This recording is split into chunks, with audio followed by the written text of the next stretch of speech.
और क्या हाल चाल है आप लोग का? और सही है। हम जो है आरपीएस केमिस्ट्री क्लासेस में आप लोग का स्वागत करते हैं। हम जो है क्लास 12th का चैप्टर 3 केमिकल काइनेटिक्स पढ़ाने जा रहे हैं, जो बहुत ही इंपॉर्टेंट चैप्टर है। केमिकल मीन्स होता है आपका केमिकल रिएक्शन।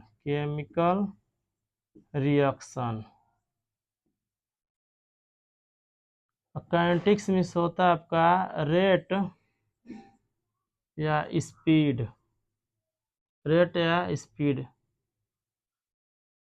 तो रेट ऑफ स्पीड यानी कि जो केमिकल रिएक्शन होता है वो रेट पे डिपेंड करता है, टाइम पे और स्पीड पे। जैसे इंडस्ट्रियल में यूज होता है, सब कंपनियों में ज़रूरत पड़ता है कम समय में ज़्यादा से ज़्यादा प्रोडक्ट बनाया जाए। तो इसमें हम लोग बता सकते हैं कि जो रेट ऑफ रिएक्शन होता है, rate of reaction or speed chemical reaction कह सकते हैं। Speed chemical reaction, rate of reaction जो होता है speed chemical reaction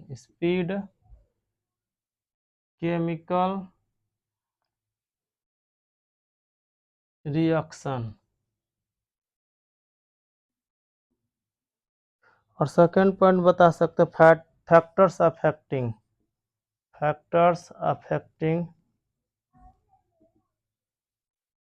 affecting chemical reaction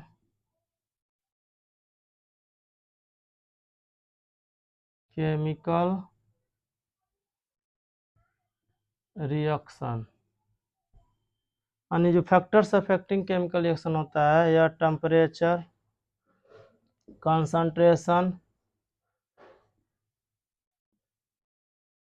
and यह कैटलिस्ट पर डिपेंड करता है। यानी कि फैक्टर्स अफेक्टिंग क्या होता है केमिकल रिएक्शन, तो टेम्परेचर, कंसंट्रेशन एंड कैटलिस्ट पे डिपेंड करता है। अब यहाँ से हम लोग बता सकते हैं कि इसमें कौन कौन और ला पढ़ना है। जैसे मान लिया रेट ला पढ़ना है, रेट ला। उसके बाद जो है हम लोग बता सकते हैं आर्डर ऑफ रिएक्शन के बारे में पढ़ना, आर्डर ऑफ रिएक्शन। यानी आर्डर ऑफ रिएक्शन आर हमारा जो है मेनली 3 टाइप्स पढ़ना है। 0 order of reaction and first order of reaction and second order of reaction. उसके बाद इसी तरह से हमें मालिकुलरिटी ऑफ रिएक्शन में भी पढ़ना है आपको। यूनिमालिकुलर, बाईमालिकुलर, ट्राईमालिकुलर ये सब पढ़ना है। जो यूनिमालिकुलर मतलब वन होता है, वन मालिक्यूल के साथ। तो ऐसे ही हम लोग आगे जो है पढ़ेंगे। रेट क्या होता है, रेट का डिफिनेशन बताया जाएगा। रेट क्या होता है, रेट का डिफिनेशन क्या होता है, रेट। तो रेट के बारे में हम लोग बताएंगे आप लोग को, रेट क्या होता है। तो रेट क्या होता है, तो रेट का डिफिनेशन क्या होगा, change of any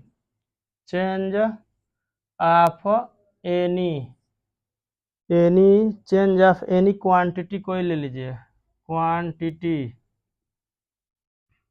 with respect to time,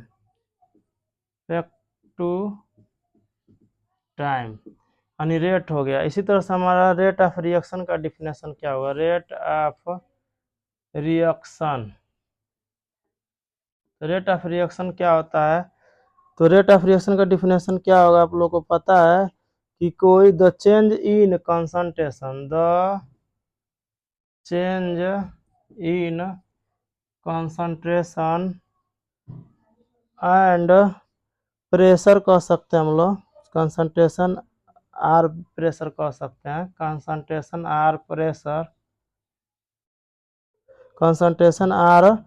pressure of reactant and product, of reactant and product, of reactant and product,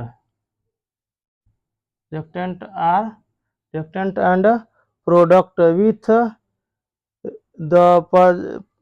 the respect to time, यानी कि reactant and product respect to time, यानी कि जो reactant होता है product होता है with respect to time, respect to time, यानी कि रेट क्या होता है, change of any quantity with respect to time, और रेट ऑफ रिएक्शन क्या होता है, चेंज इन कंसंट्रेशन और pressure of reactant and product with respect to time. तो ऐसे ही हम लोग अब इसके बाद जो आप लोग को एवरेज रेट बताएंगे कि एवरेज रेट क्या होता है। तो एवरेज रेट क्या होता है, एवरेज रेट ऑफ रिएक्शन क्या होता है, average rate of reaction, average rate of reaction, average rate of reaction क्या होता है। तो सपोज डेट कोई भी रिएक्टेंट ले लीजिए ए, और मान लीजिए प्रोडक्ट बी बन रहा है, तो ए हमारा जो है यहाँ पे मान लीजिए T equal to 0, T time में हमारा मान लीजिए 10 मोल हम ले रहे हैं, 10 मोल, और यहाँ पे 0 प्रोडक्ट बन रहा है। ऐसे ही अगर जो है ये इनिशियल टाइम है, इनिशियल टाइम, और after some time, after some time, यानी आफ्टर सम टाइम, यानी मान लीजिए टी इक्वल टू अगर हम लोग यहाँ से 1 ले लें, तो 1 लेंगे कुछ ना कुछ प्रोडक्ट बनेगा, मान लीजिए 2 मोल बन रहा है, तो कहाँ से बना 2 मोल, तो इसी 10 में से बना, यानी हमारा 8 आ गया। ऐसे अगर यहाँ 4 मोल बन रहा है तो हमारा क्या हो जाएगा, यहाँ 6 हो जाएगा, दोनों मिलकर 10 होना चाहिए, तो टी इक्वल टू 2 टाइम पे।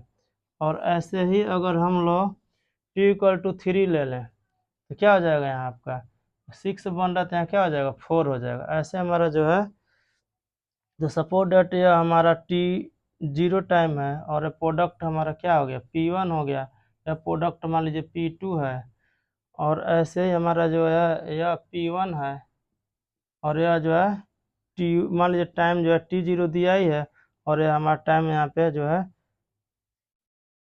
T2 हो रहा है, T2 मान लीजिए, और यह T1 टाइम है, यहाँ पे T1 ही मान लीजिए T1 टाइम है, और यह T2 है। तो यहाँ से हम लोग बता सकते हैं रेट ऑफ रिएक्शन क्या होगा इसका। तो रेट ऑफ रिएक्शन को हम लोग dx/dt से भी डिनोट करते हैं, dx/dt। तो यहाँ पे हम लोग बता सकते हैं कि रिएक्टेंट कंसंट्रेशन ऑफ रिएक्टेंट, जैसे यहाँ पे हम लोग फार्मूला लिख सकते हैं इसका कि concentration of change of concentration, change of concentration of reactant, reactant upon time. तो सपोज डेट अगर चेंज ऑफ कंसंट्रेशन जो है यहाँ पे रिएक्टेंट का, तो R2 minus R1 upon T, तो R2 जो है कितना आपका R2 यहाँ पे रिएक्टेंट जो है, तो यह R1 है, और क्या है R2 है। तो मान लीजिए R2 हमारा जो है 6 है, R1 कितना है यहाँ पे 10 है, अपन टाइम कितना है, तो टाइम आपका जो है टाइम कितना है यहाँ पे देख सकते हैं T1 T2, यानी यहाँ पे 2 - T2 - T1 0, तो यहाँ आ जाएगा आपका -4 अपन 2, तो यहाँ से -4 आएगा तो 2 आ जाएगा आंसर। ऐसे ही हम लोग जो है रेट ऑफ रिएक्शन निकालें या रिएक्टेंट का, रिएक्टेंट ऐसे प्रोडक्ट का निकालेंगे यहाँ पे, तो यहाँ पे निकाल दिया जा रहा है प्रोडक्ट का, यानी rate of reaction in product में देखिए, तो dx/dt,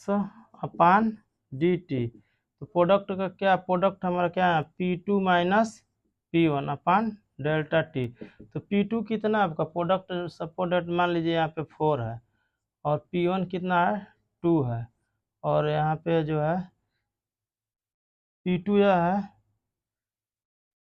तो यह टाइम हमारा दिया डेल्टा टी T2 - T1, तो यहाँ पे आपका हो जाएगा प्रोडक्ट, यहाँ पे मान लीजिए 6 है, 6 है, यह वाला लिया जाएगा, 6 माइनस 2 तो 4 आ रहा है अपन टाइम जो 2 माइनस 0, T2 माइनस 0 है 2 और यह टाइम है 0, तो 4/2 तो 2 आ गया। तो दोनों जो प्लस में आ रहा है और यह माइनस में आ रहा है, तो दोनों का वैल्यू से यहाँ माइनस में आ रहा है, यहाँ पे माइनस में -2, तो दोनों इक्वल होना चाहिए, रिएक्टेंट एंड प्रोडक्ट दोनों इक्वल होना चाहिए। तो जब दोनों इक्वल नहीं रहेगा तो इक्वल बनाने के लिए, जैसे इक्वल यहाँ पे नहीं हो, -2 है तो ये भी माइनस, जो है +2 आ रहा है तो यह -2 आ रहा है, दोनों इक्वल होना चाहिए रिएक्टेंट प्रोडक्ट। तो माइनस आ रहा है तो माइनस नहीं आना चाहिए, दोनों सेम आना चाहिए, तो यहाँ हम लोग माइनस ले लेंगे अलग से, यहाँ क्या ले लेंगे, माइनस ले लेंगे, तो यह माइनस माइनस क्या हो जाएगा आपका, प्लस हो जाएगा, तो यहाँ प्लस हो जाएगा इसे +2। तो इस तरह से हम लोग इसका एक और एग्जांपल हम लोग इसके जगह पे ले सकते हैं। सपोज डेट मान लीजिए कोई रिएक्टेंट ए है प्लस बी और बन रहा है सी प्लस डी, तो यहाँ से रेट ऑफ रिएक्शन निकाल सकते हैं, रिएक्टेंट का rate of reaction. Suppose date reactant का निकालेंगे, रिएक्टेंट ए है, ए का निकालेंगे क्या होगा, यहाँ पे जो है delta A upon delta T, तो रिएक्टेंट वाला जो है देखिए वहाँ पे माइनस हम लोग लिए थे तो माइनस होगा, फिर बी का निकालेंगे तो माइनस होगा डेल्टा बी अपन डेल्टा टी, लेकिन प्रोडक्ट का जब निकाला जाएगा तो प्लस में होगा, प्लस में, यानी रेट ऑफ रिएक्शन जो है, रेट ऑफ रिएक्शन प्रोडक्ट का निकालेंगे हम लोग। प्रोडक्ट में मान लीजिए आपका जो है सी है, सी का निकालेंगे तो माइनस डेल्टा सी अपन डेल्टा टी, और यह माइनस में नहीं रहेगा, यह प्लस में रहेगा प्रोडक्ट कभी भी। और इसी तरह से डी का निकालेंगे तो प्लस में लिखेंगे डेल्टा डी अपन डेल्टा टी। तो इस तरह से अगर वीडियो पसंद हो गया हुआ तो लाइक शेयर सब्सक्राइब जरूर करें। Thank you.